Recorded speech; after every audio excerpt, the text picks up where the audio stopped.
Good. How are you doing? I am feeling really good to be here. No, we just had a great producer conversation. Like we just Yeah. connected. Because if people don't know, me and Sarah go way back, way back. And so that lore will be unpacked as we Yeah. progress.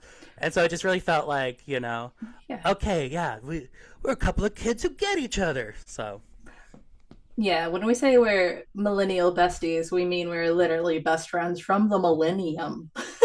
yeah, It's like I been a think yeah, while. 2002. Yeah, I think that hmm sophomore Yeah. year. Yeah, so wow. Oh man. Um, Anything interesting in pop culture that you want to talk about? Oh, I do. I have something to say. Uh, so it's been Coachella weekend, and I've never been, and I don't think I'll ever go. Uh, but the to me, what I've seen as like the brightest star to emerge from Coachella is just one of my it's one of my girls. I'm just so proud of her. I don't know. Are you familiar with Slayyyter? Have you heard of Slayyyter yet? Have you? I've heard the name a few times. Okay. How many times? At least I don't know, five, three? six. Okay, Yeah. good. Okay.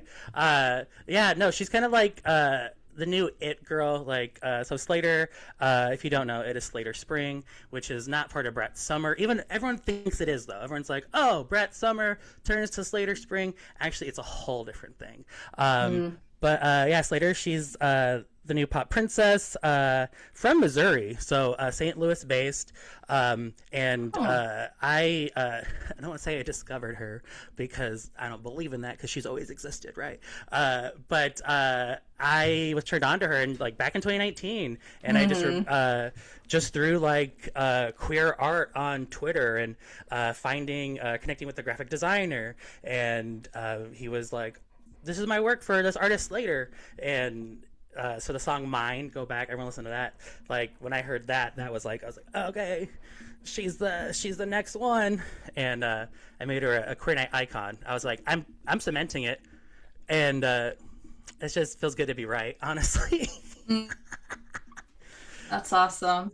Yeah, and her album "Worst Girl in America," I just think really fits that vibe of just like being, uh, you know, we got to be strong women out here. You know what I mean? Like I think she's taking this title that might get put onto her based on where she's from, her background, her aesthetic, and she's not the worst; she's the best. So that is my recommendation. That's awesome. My pop culture obsession currently ties into our discussion today because it is HBO and trying to watch everything that I've ever been curious about on HBO before I have to cancel or am going to cancel because of the Harry Potter series. I'm done Oh, with HBO for a while when that happens, so I am okay, trying to okay. cram in as much as I Wow. can.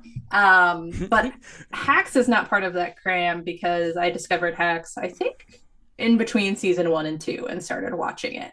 But like The Pit, Euphoria, I'm like, oh, I gotta watch all of these things. The comeback, have you done that? Yes, yes. Yeah, These comeback is so good. oh Uh, yes. um, yes, and what I would love to do is the day you sign off of HBO Max, you need to start a calendar day since HBO. And is there an embargo? Should we withhold HBO information for you? How deep, do you want to go with? Because I support this. I mean it's hard, right? Because like I want to support other art, right? It's like the parent company is making this decision, and I'm not going to watch the Harry Potter show regardless. But I am giving them dollars, so I mean, I guess we'll just see. Do I turn it back on when the Harry Potter show goes off air, to where they're like tracking, like, oh, money was there, oh, it disappeared, oh, it came back. Yeah. Okay. I So. I don't know.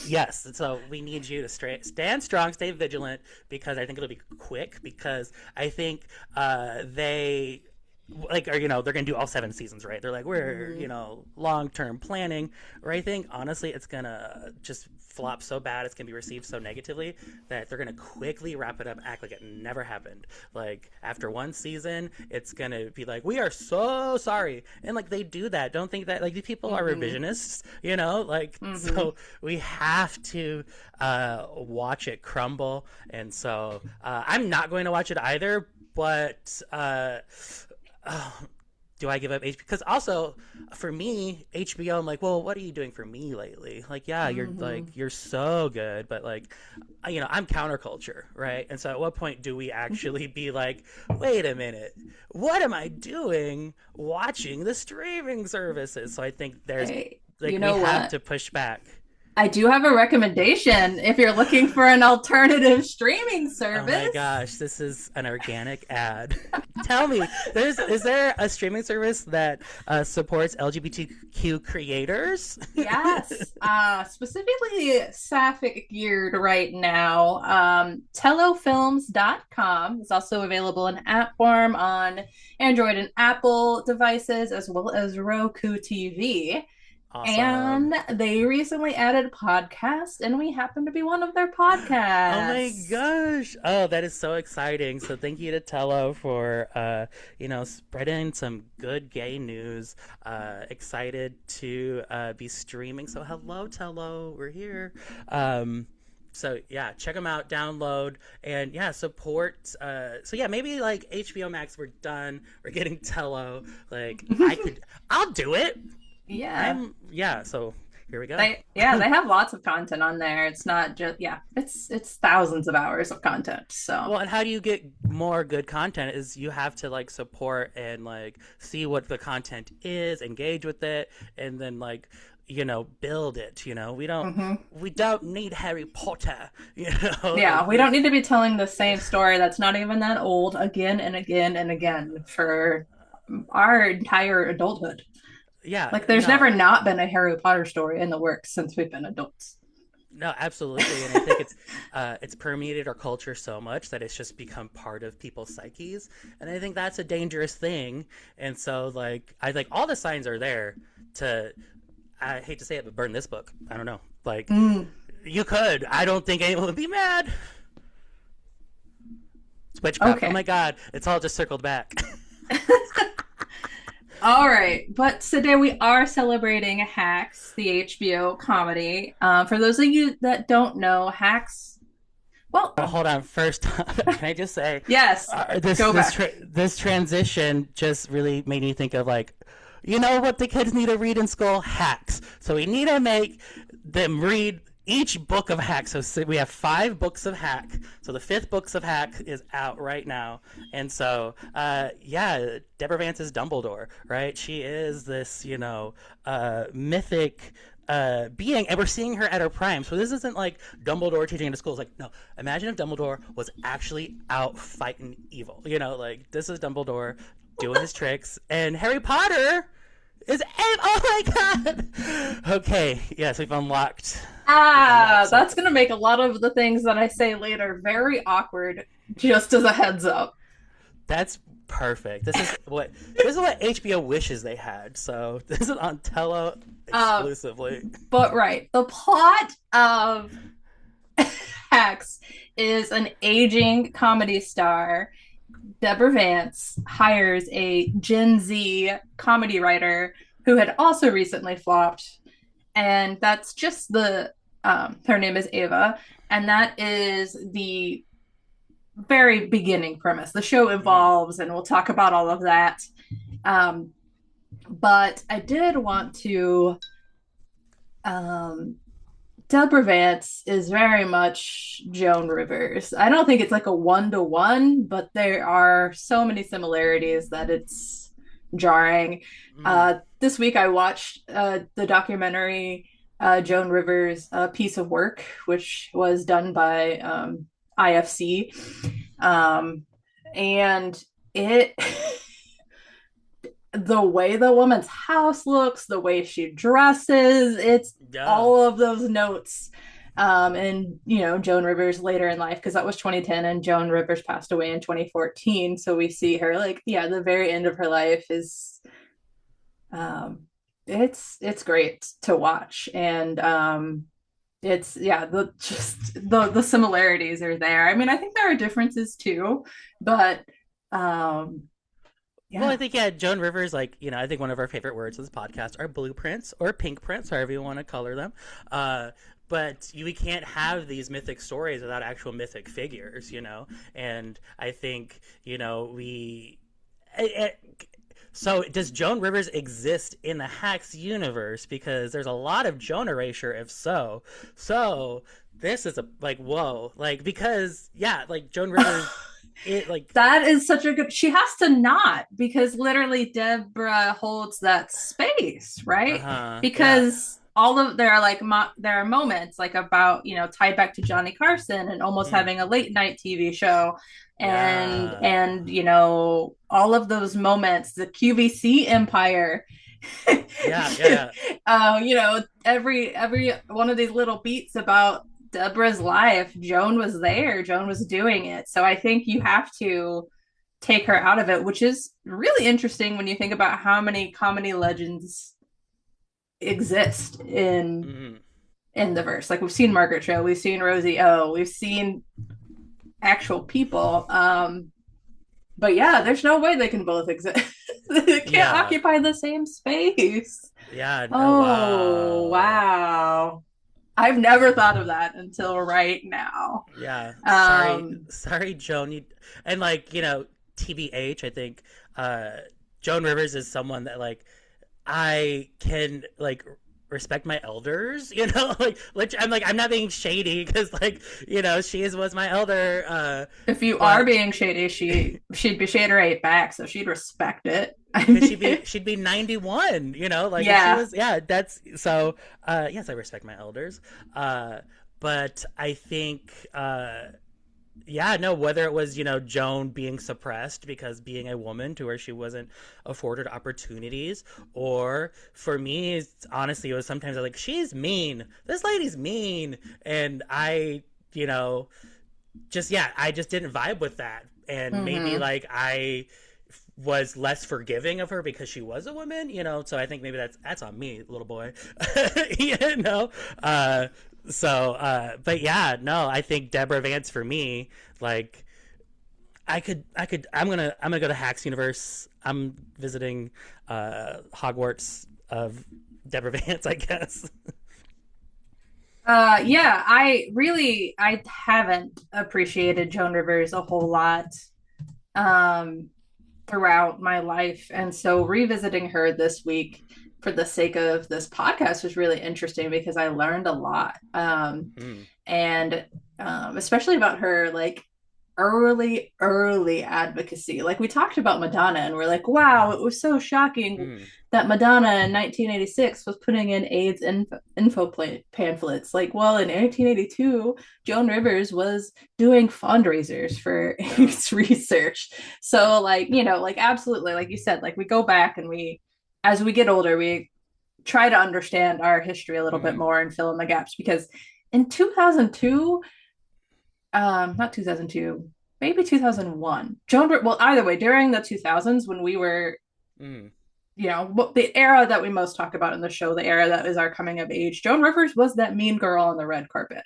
Oh yeah, She said like Bjork swan dress means she should be in an insane asylum. She said all kinds of stuff well, yeah, just that's like a part of just like that idea of being fashion victims, right? mm-hmm, So then it's like, you made an error and you deserve punishment for it. mm-hmm.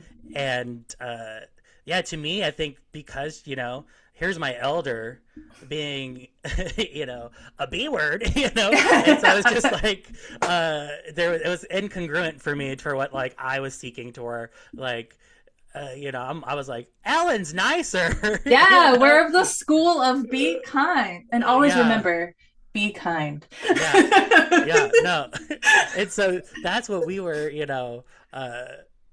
fed, and I think Ellen, like maybe she fed into that, knowing that like, oh, Joan, I know why people don't want to hear what you say. It's because Mm-hmm. So I think was that learning how competitive these comedians are. Also, like, I saw a video on TikTok about Toady Fields, who was a Las Vegas comedian contemporary of Joan, but Toady owned Vegas.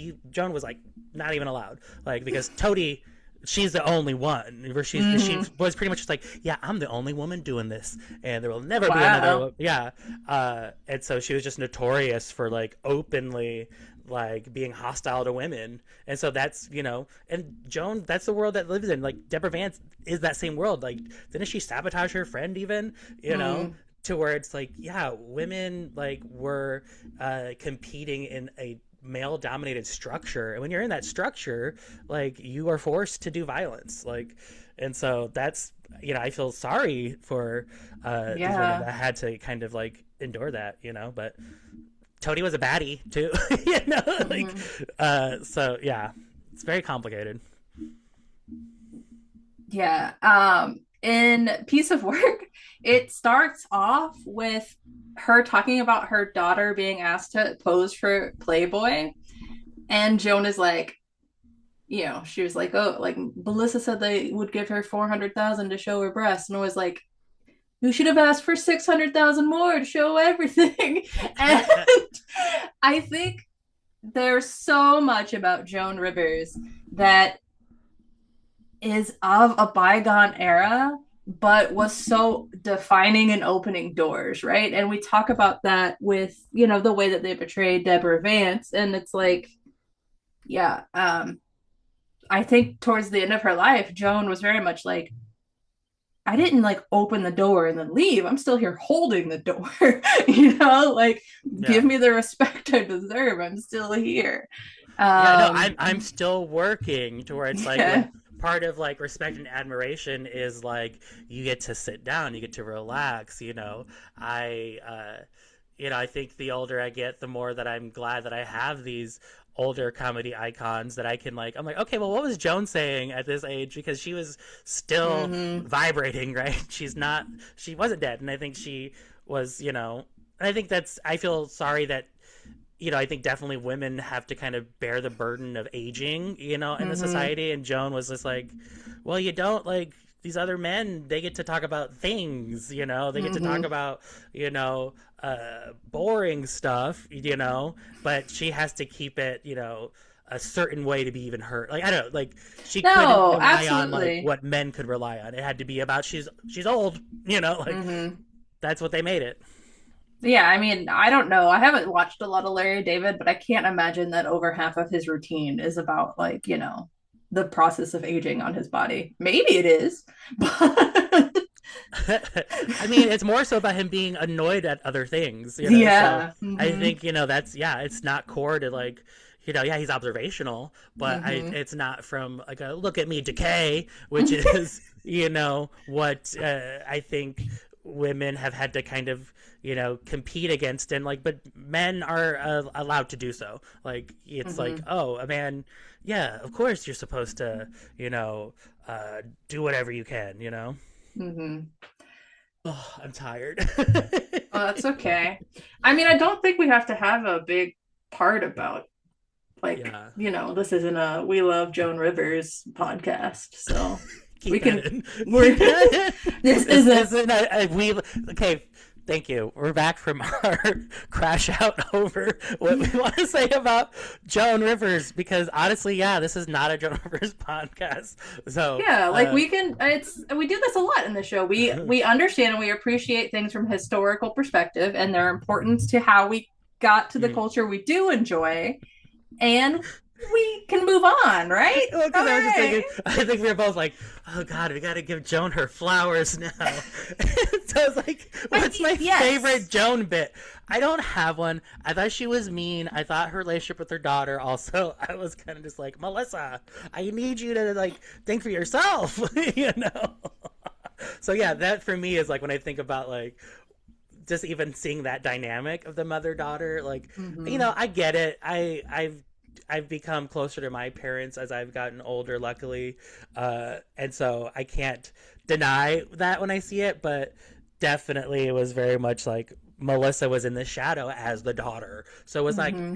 and you go to like Hacks, right? And so there's DJ who is that's where it's like, oh yeah, this is Joan Rivers' daughter who like has to, but in Hmm. this version she's rejecting it, but you have that Melissa who like, I'm Joan Rivers' daughter, like, Yes. which I think is what Joan Rivers like. I think they're best friends. I think you could tell Yeah. that like that's like, yeah, I think that's where like, oh, this is authentic. They were best friends. Where you have Deborah and DJ, where it's like, oh no, there's conflict. Where Deborah, and I think, ooh, that's smart of the writers. I think they know, they're like, yeah, this is clearly Joan Rivers, but we're going to be very respectful. You know? Yeah. Yeah, I think it's different enough that it's a reference to Joan Rivers and in a non-disrespectful way that also like Deborah stands on her own feet and is her own persona.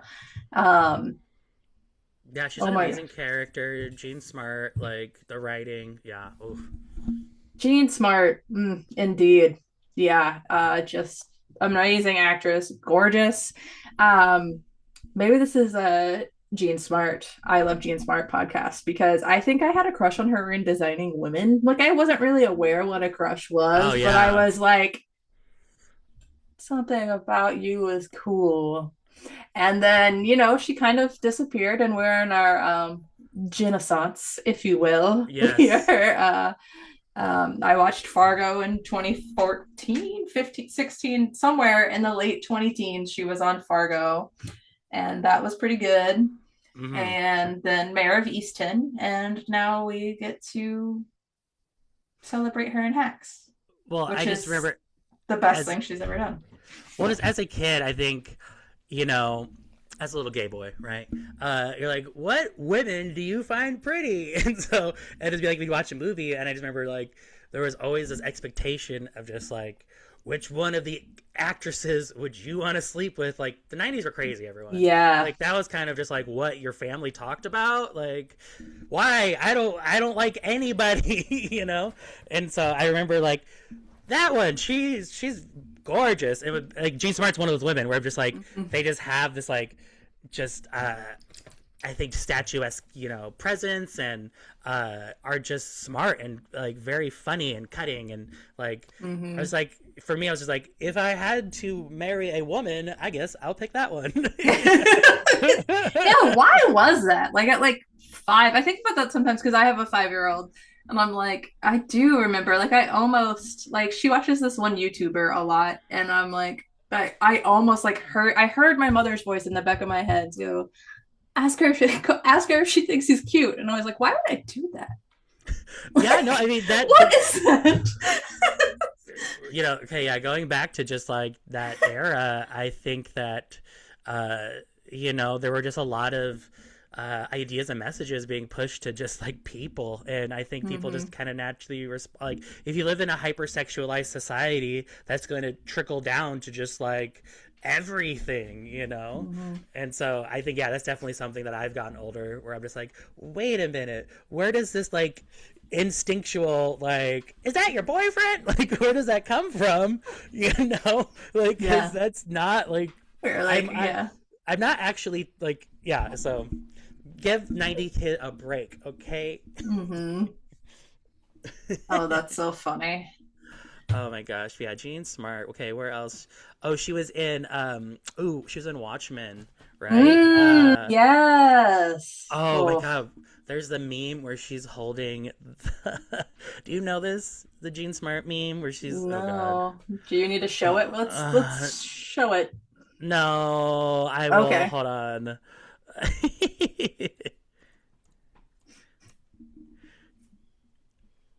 Well, it's her. Sorry, I just had to verify. I'm like, did I dream this? Sorry, Jean Smart, but uh, it's an image of her. So Doctor Manhattan, do you know Hmm. Doctor Manhattan?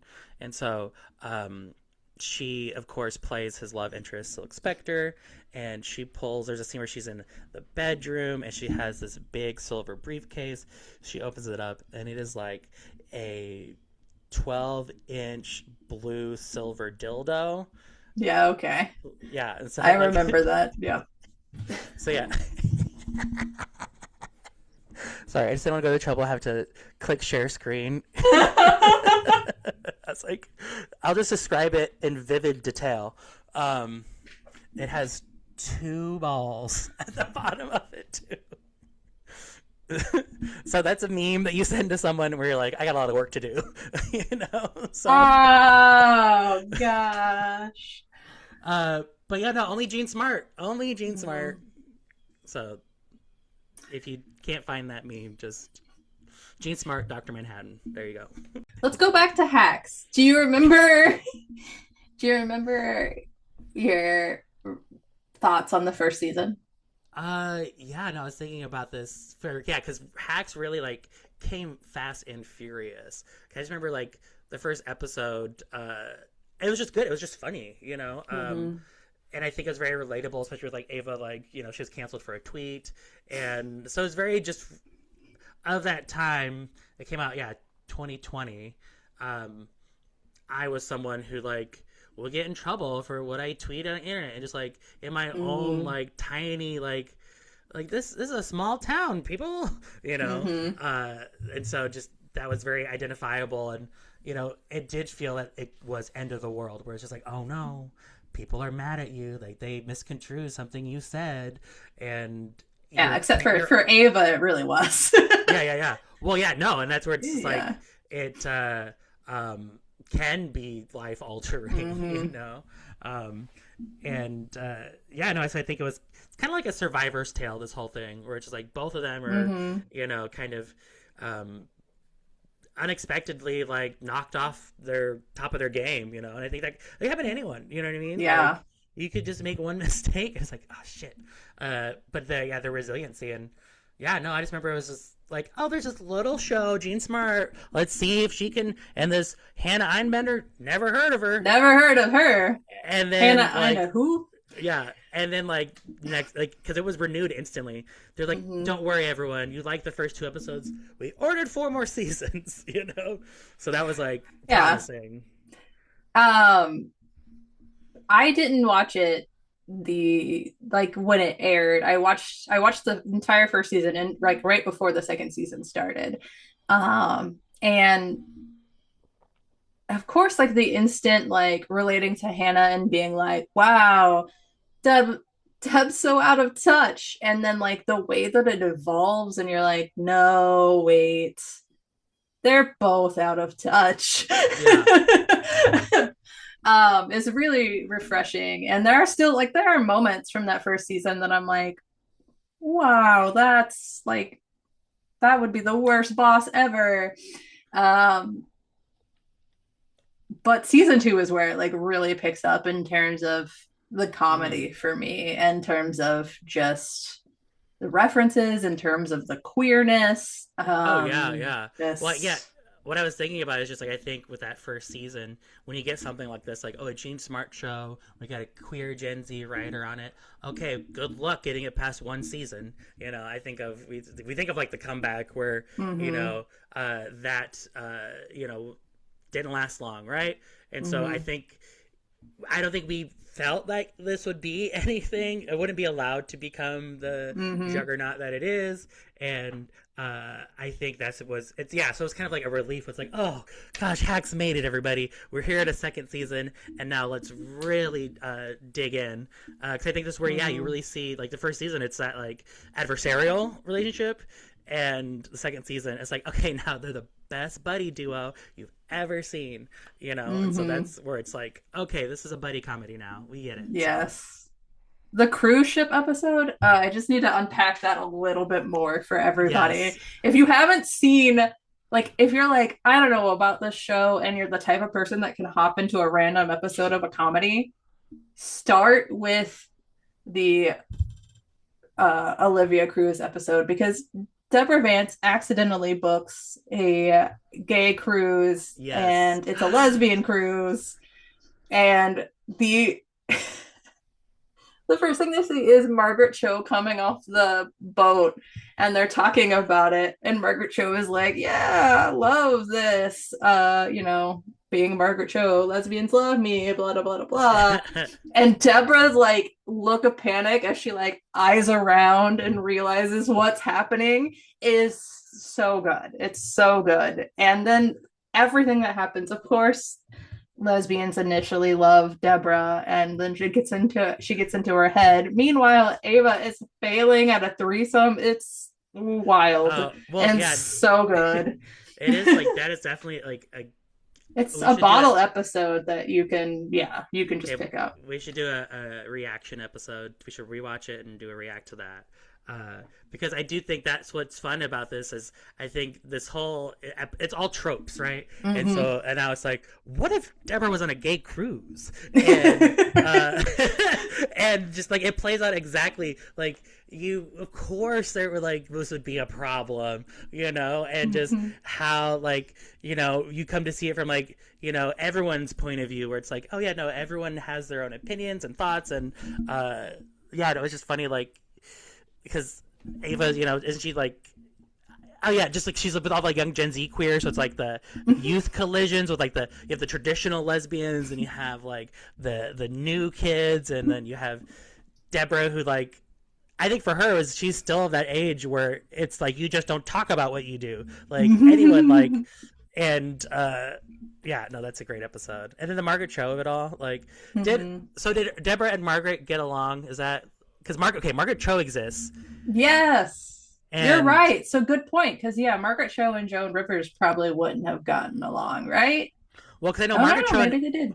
Margaret Cho and Ellen did not get along. Well, That is well known. yes, And yes. so I'm just thinking Because like Ellen did the bullshit where she pretends that she doesn't know you every time she meets you, especially if you're a guest on her podcast, which or not her podcast.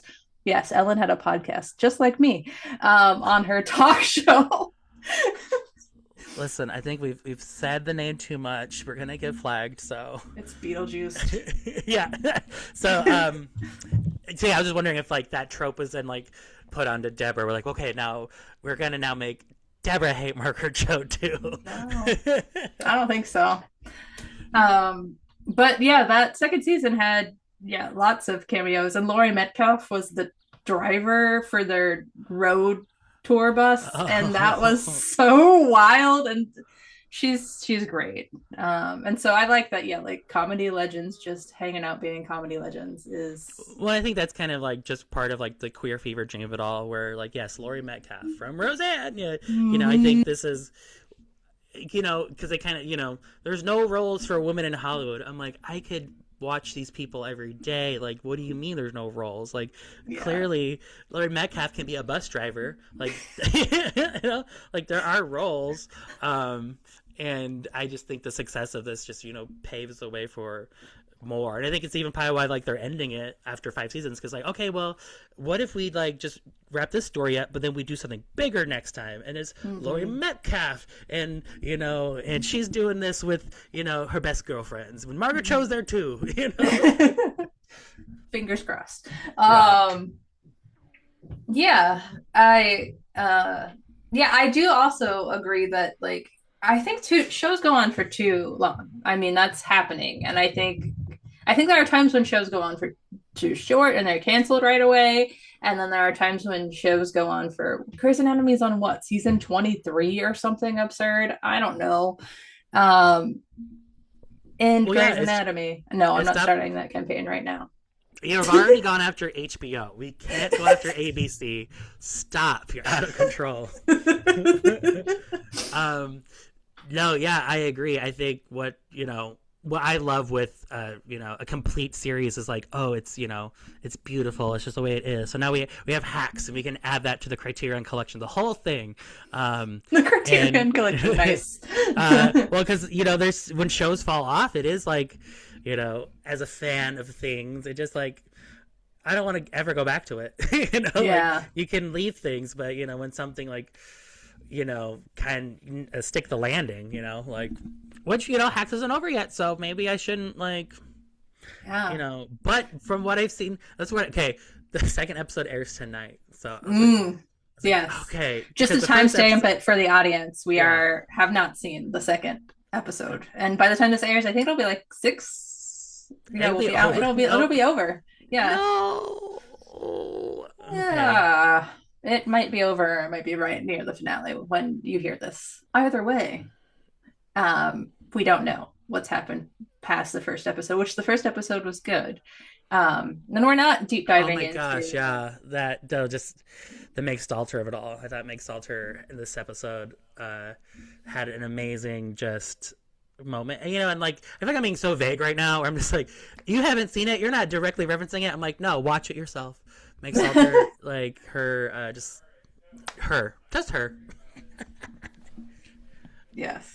Well, because that's what's so 2020 about it is like that's when Meg Stalter was like just all over like TikTok, and then she's just like all of a sudden on Hacks, and it was just like such a seamless transition of this new like culture that was brewing on TikTok to then like just HBO, and so that's been really cool to see. Yeah. I had no idea who she was, if I'm being honest, before Hacks. Oh yeah, Um, yeah, yeah, yeah. I was out of that. I wasn't. I wasn't part of that scene. I'm not hip. Um, You are now. I sure. Welcome back. But yeah, Meg Stelter continued to have like, cause her and oh my gosh, who plays Jimmy? Paul Downs. Paul Downs. Yes, her and Paul Downs were like small.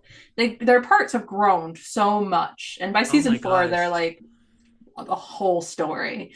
And like I think they're like, actually like regulars by season three.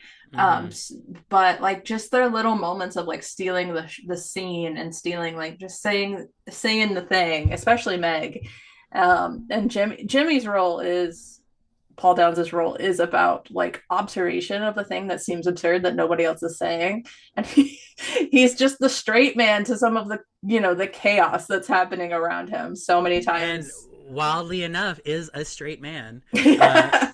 and so, but I love Paul Downs just ever since Broad City.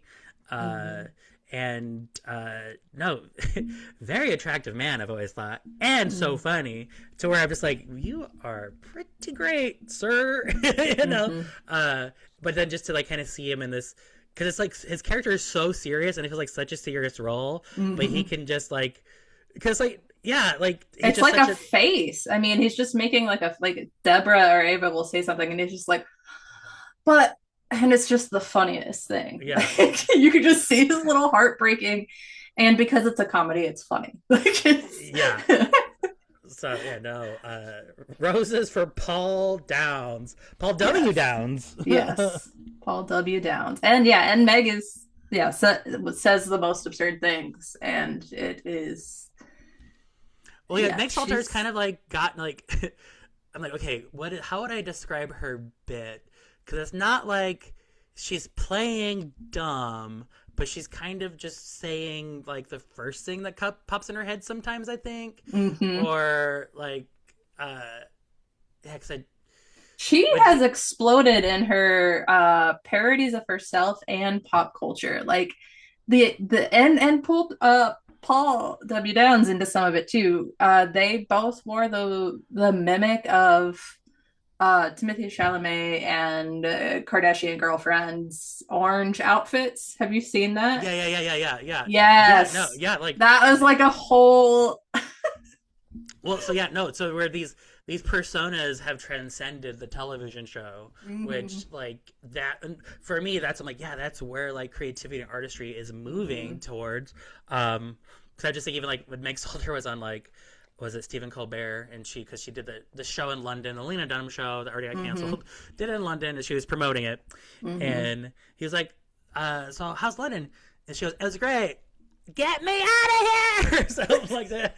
Like she just like I don't know the direct quote, but she just like that was she said that like it's just Mhm. uh being just so absurd that like but Mhm. like we expect it now but we're still Mhm. surprised. Yeah, it makes Salter like so good. Yeah, and honestly, in some ways, and maybe not even like secretly anymore or subtly, Hacks is like the queerest show on TV, like in terms of gay people just existing, queer people just existing. And yes, it's set in Hollywood, especially in the later seasons. And so there's like a little bit of that. But like there are just a plethora of gay men characters, lesbian characters, bisexual characters.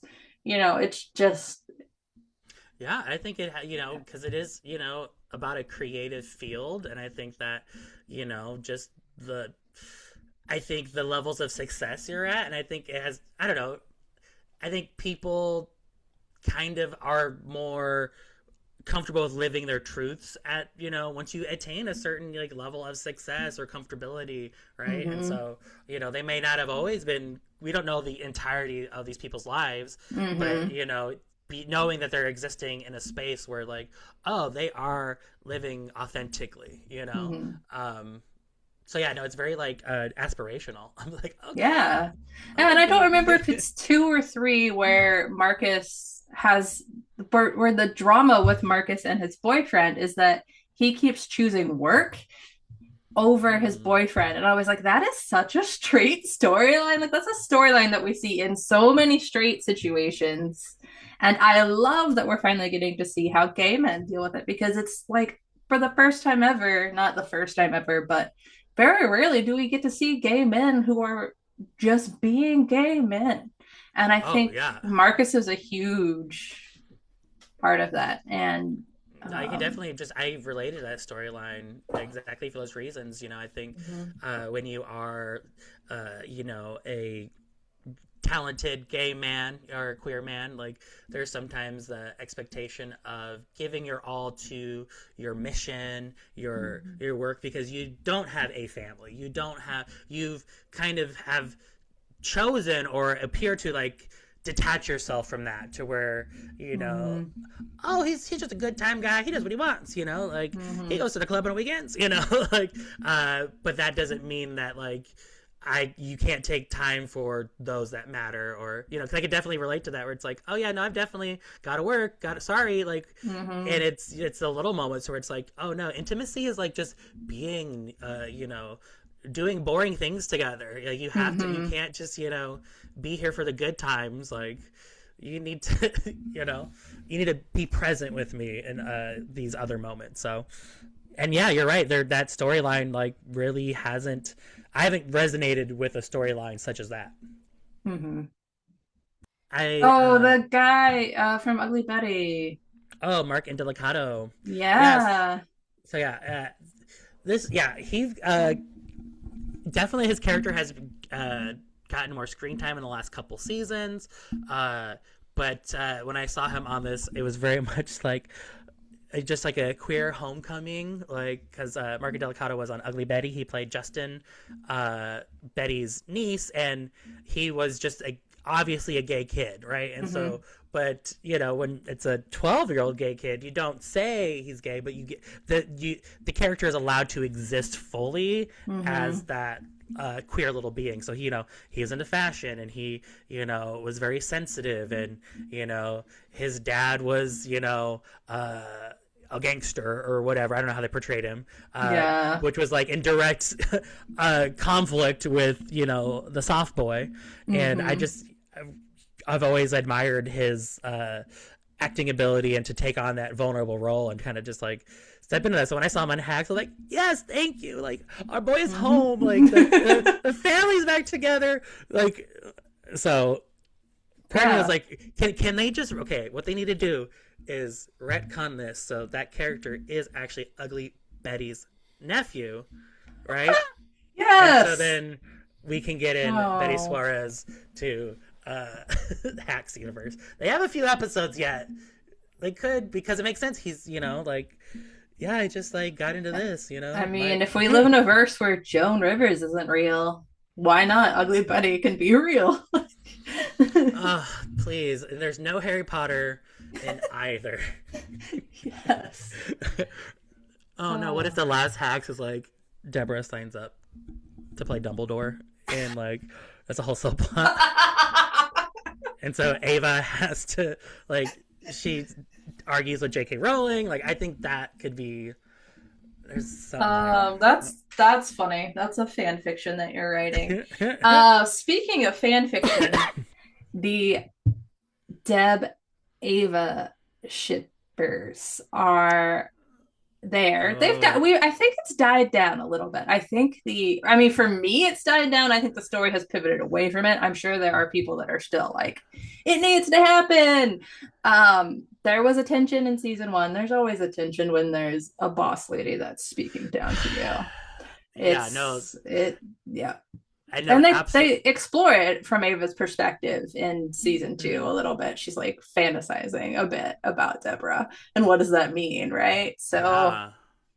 Absolutely. No, I think they absolutely did play with that tension, which I think what I really like about this relationship is that I think it is like kind of just a modern like queer relationship in that it is like there's an intimacy there, but it's out of a platonic like admiration for each other, and mm-hmm, but then it's also a parental child relationship. mm-hmm, So I think that's where I think it's natural for humans to kind of go through that, where it's like, oh, this person, where do I put this? And like, mm-hmm, we're sexual beings. Sorry, like, and so mm-hmm. I think it was to have Ava like ponder that. I think it's just like a natural, it's a healthy reaction when you're in like I think a high stakes, high stress, intimate, collaborative relationship. You need to like Mm-hmm. calibrate, and I don't think anything will happen because I think the show is kind of like cement like has kind of Yeah. showed us this is a blueprint for a type of Yeah.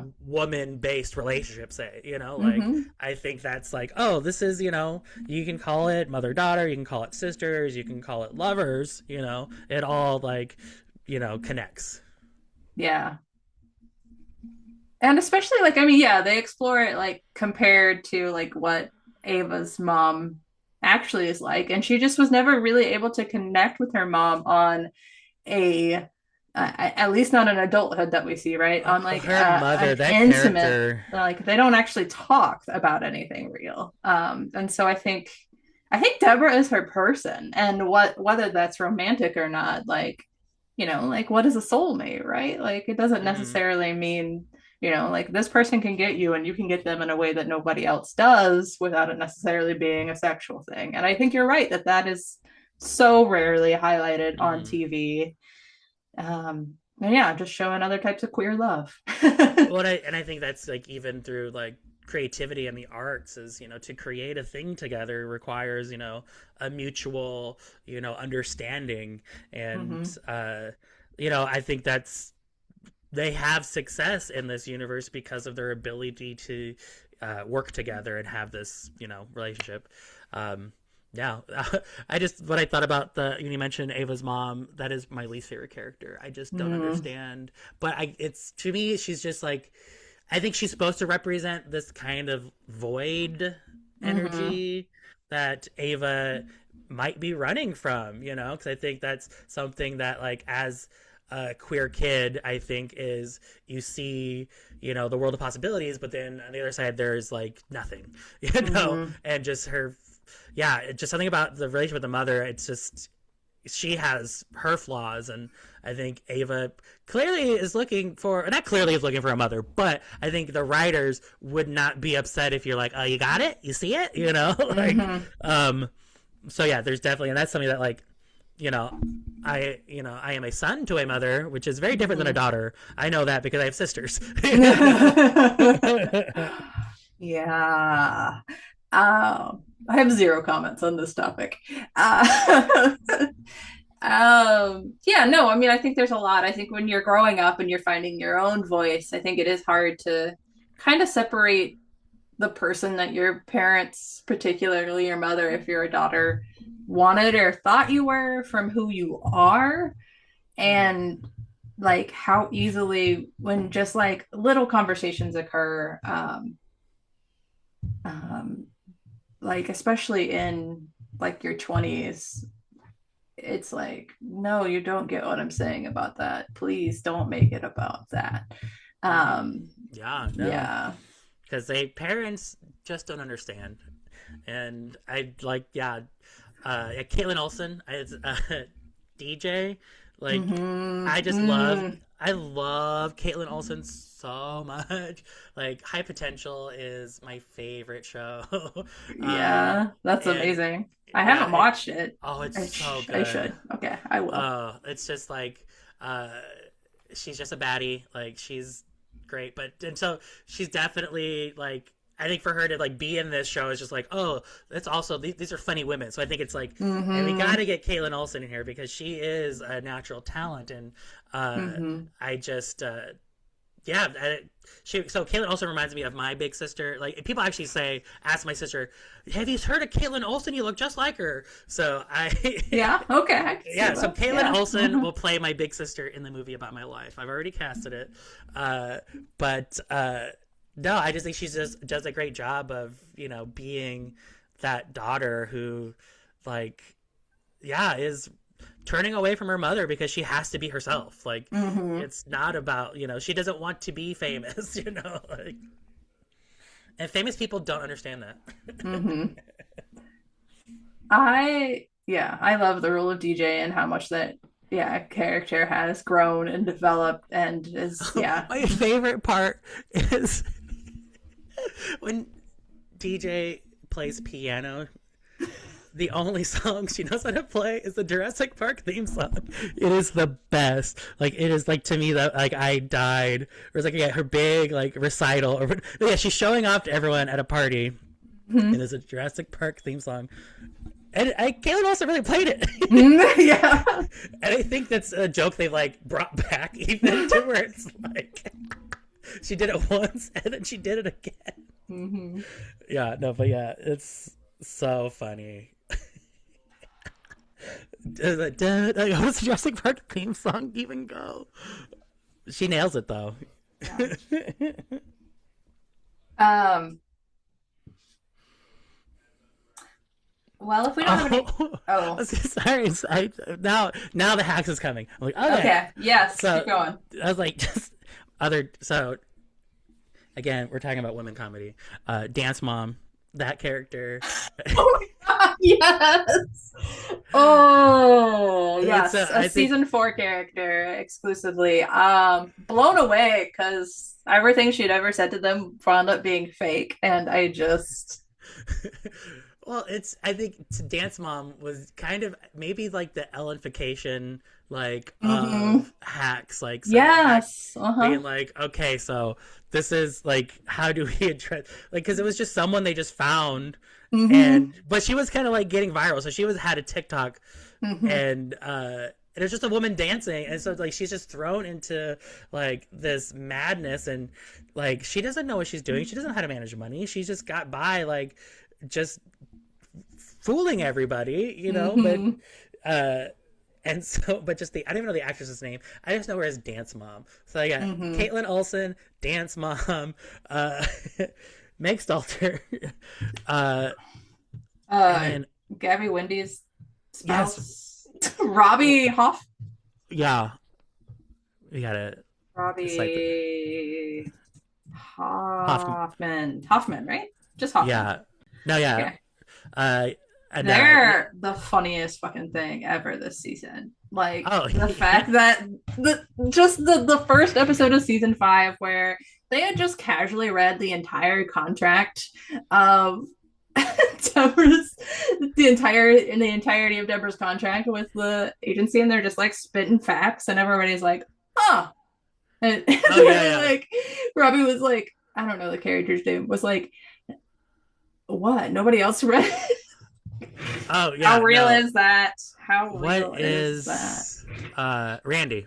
Randy. Mm, Yeah, is that okay? yeah. Uh but no, I just know it as Robbie. So Yeah. but yeah, no, just another like just great spot for like contemporary queer comedians to like Mm-hmm. have a platform. So I'm really like I'm sad the Hacks is ending because these characters will be over, but these characters are actually a lot like the real people they're portraying, which is Yes. fun. Um, Mm-hmm. and even just thinking of like Hannah Einbinder's comedy specials, uh, I just think she's great. I really like, I think she's the voice of our generation. I think Lena Dunham was kind of like holding this mantle earlier in like 2012. But if I had to find like if I had to dub anyone voice of a generation, I'm like, okay, Hannah, can you take it? Hannah, can you? What's your next? What are you doing next? What's your next special? Do you need anyone else? I could be on Hacks. Okay, I had to Google her. I think she can be the voice of our generation. She's a very young millennial. She's a baby millennial. 1995. So yes, she still is one of us. So that's fine. But she does play a Gen Z, but I think there is that late millennial and Gen Z blend is not like, I mean, just like elder millennial Hmm. at Gen X blend is not the same. Um, so yeah, no, I do think there are a lot of things about Ava that I can't relate to in terms of the ways that she just kind of like I get I guess it's not how she navigates the world because it's not like I'm like, ooh, polyamory, but her reaction to things sometimes I'm just like, Well, yeah, she's supposed to be yeah, and she like, is that. I mean, that is like yeah. her character thing is that um like she when she was in a polyamorous relationship, she only wanted sex, right? And they wanted to like date Yeah. her.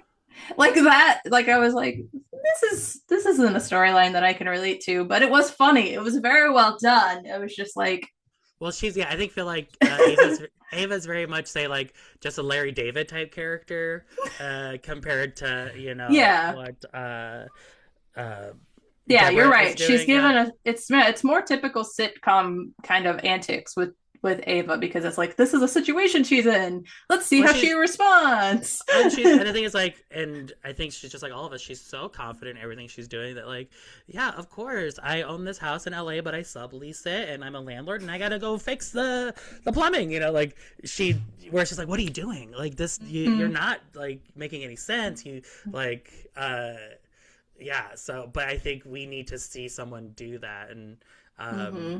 I think you've definitely seen her character just kind of chill out more as the series has gone on. And I think Mm-hmm. not that she was necessarily like uptight, but I think strong in convictions, which is good. Yeah, And that's absolutely. you know, Uptight about her moral superiority. That's what I would mm-hmm, say. mm-hmm. But no, I think she's learning as she goes. So Mm-hmm. Yeah, and they've both changed and they've changed each other, and that is truly the beauty of it goes oh back to yes.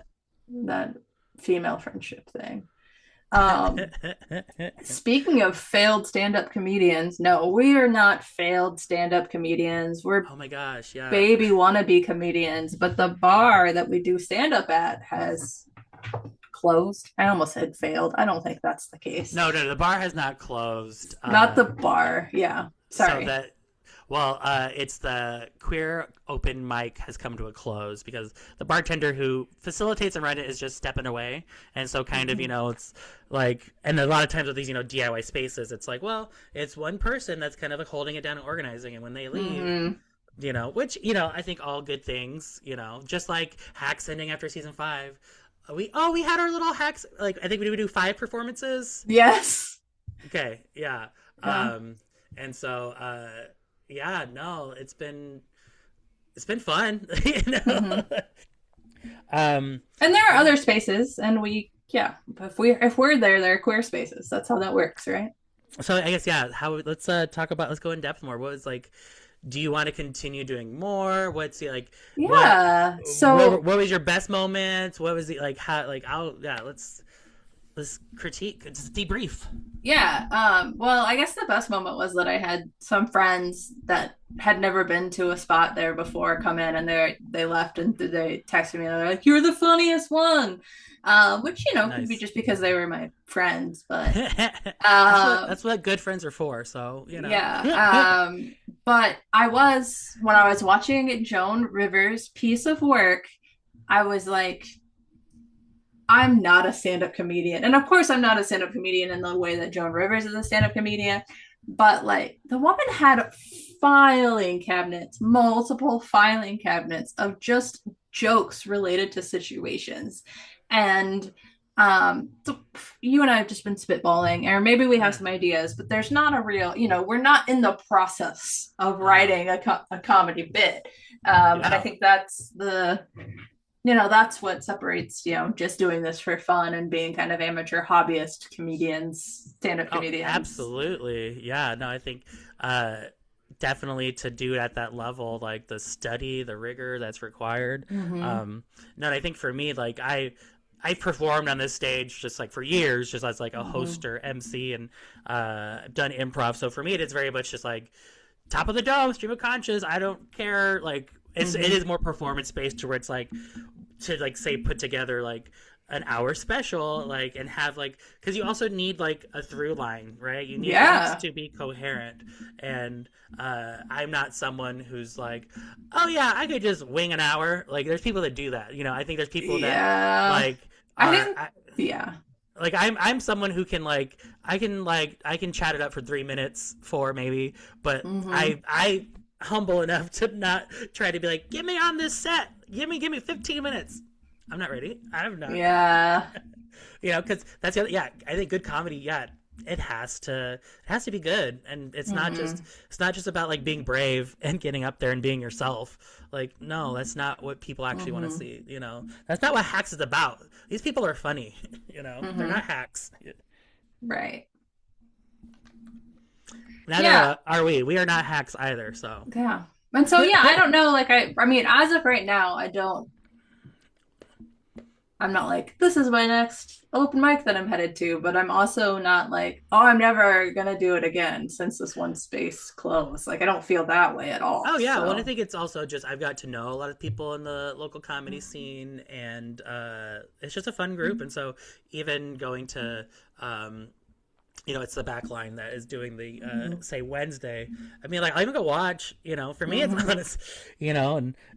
And maybe it's the competitive nature in me, but sometimes it's fun to see what other people can or can't do, and you're like, okay, well, I got a Yeah, story. I will say, I mean, we have been to that spot 5 times, and the number of people that say almost the same thing or close to the same thing was illuminating. And I get it, they're practicing. That's how they're working on their craft. That's what they're using this time for. Like, they're not, trying to impress everybody in the room every time. They're just practicing. Mhm. Um, but it was like, whoa, is this part of we just Yeah, say the same news to absolutely. me. We literally just work on the same 3 minute routine Hmm. until we feel like we're good, and then we move on to the next one. Okay, okay.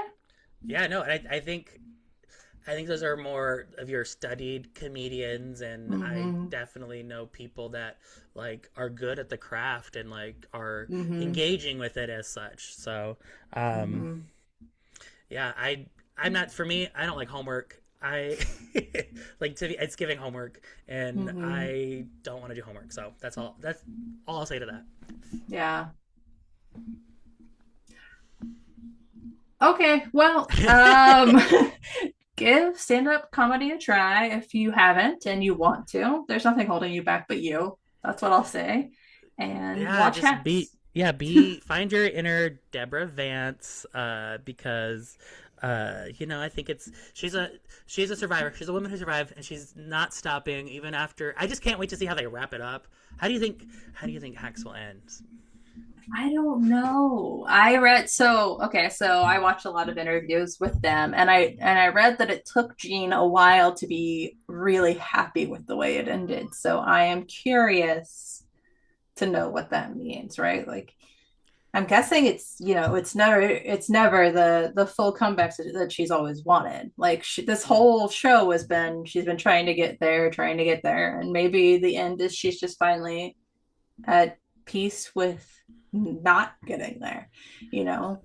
Well, yeah, because Um, like, where is she heading to? Because she started with the Vegas residency, right, and then mhm.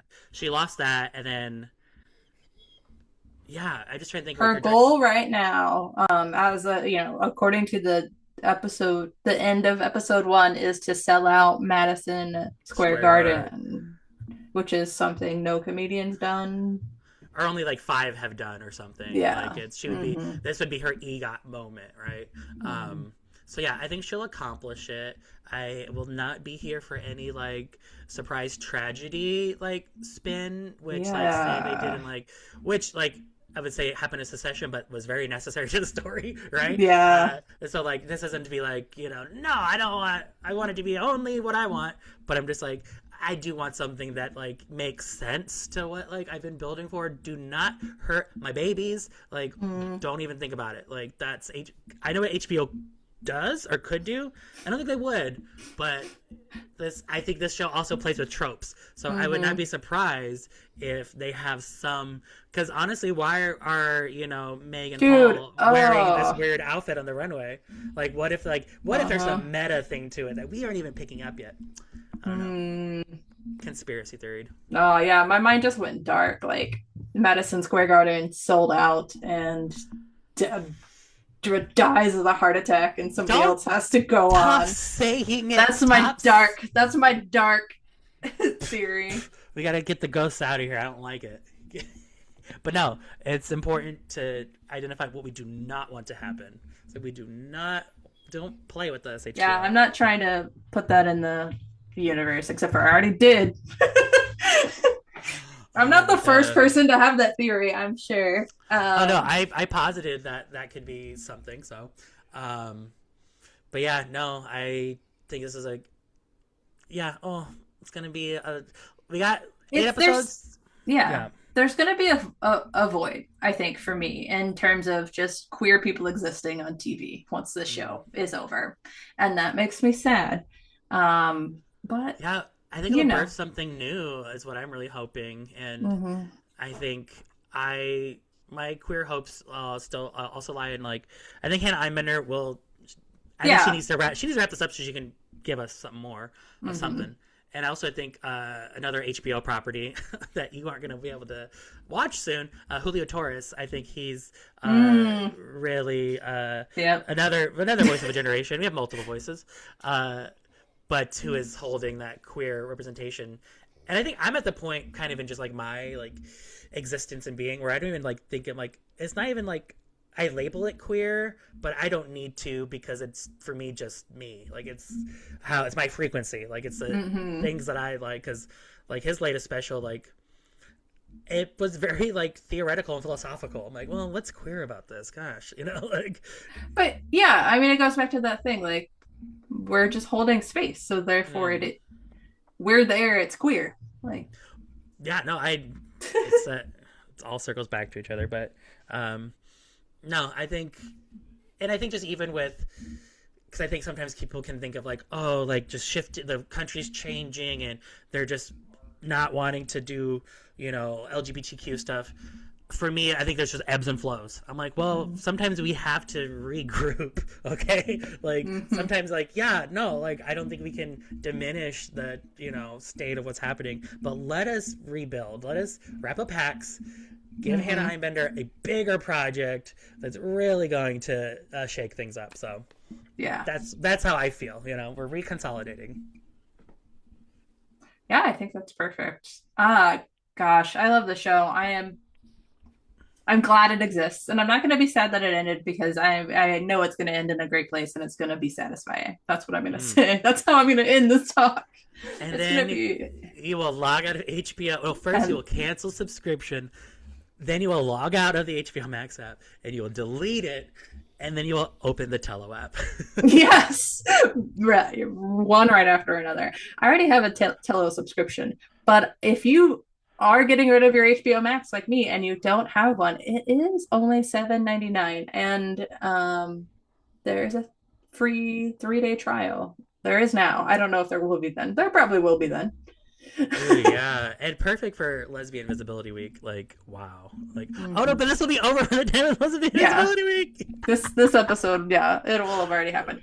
We don't know time. It's okay. The lesbians will be invisible again unless you subscribe to Tello. Please subscribe today. We have to make them visible. Oh man. Okay. Go watch Hacks, friends. We will catch you next week. Bye. Oh, bye. Wait. No. Bye.